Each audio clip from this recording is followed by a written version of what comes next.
Na nilisikia neno moja ambalo liliwahi kutumika na Paulo ameliandika kwenye hii sura ya 6 kwenye aya ya 5 akisema, maana kila mtu atalichukua furushi lake mwenyewe.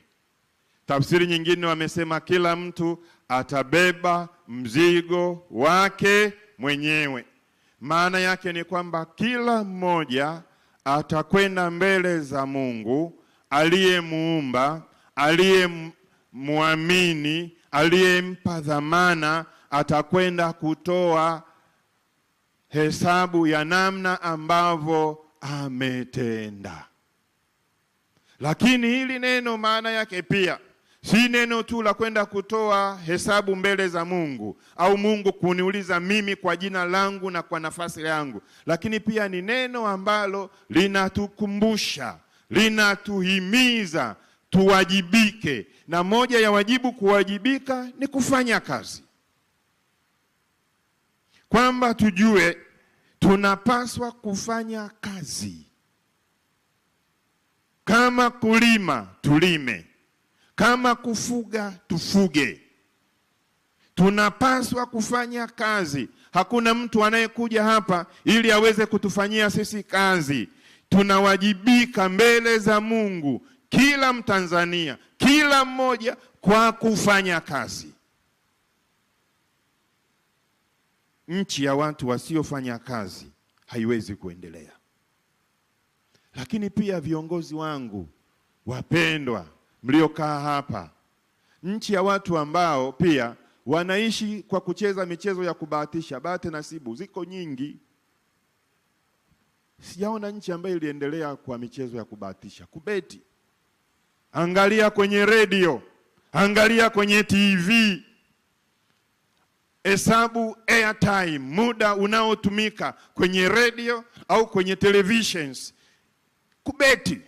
Kubeti. Yaani sasa hivi Watanzania wengi wanahimizwa kubeti na wanaonyeshwa fursa ya kubeti kuliko fursa ya kufanya kazi. Hili ni janga kwa taifa. Na kama kuna namna tunaweza tukatumia hiyo nguvu kwenye kazi, tena tunaambiwa huyu Mungu tukifanya kazi anabariki kazi za mikono yetu. Ukilima anakubariki, ukifuga anakubariki, ukifanya kazi yoyote anakubariki. Lakini kwenye kubeti, kweli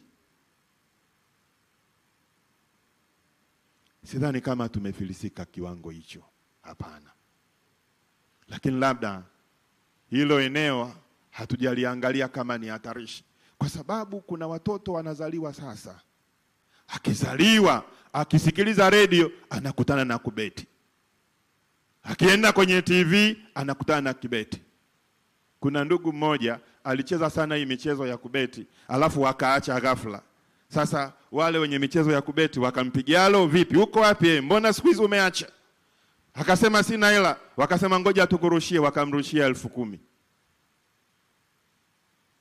Watu wa kubeti na wenyewe kumbe wana system, wanaangalia anayebeti sana ni nani, na asipobeti tumpigie simu. Ili hapana. Ili hapana. Sio zuri, Mungu hapendi, halina baraka. Vitoto vetu, mimi nikikuwa mdogo, nikisikiza Radio Tanzania, na vikumbuka vile vipindi vya Radio Tanzania. Kuna kipindi kilichoitwa Mkulima wa Kisasa. Mkulima wa Kisasa. Nasikiliza. Sasa hizi sisikii hata mkulima wa kisasa, sijui kaenda wapi. Sisikii. Lakini nasikia beti, jero, buku.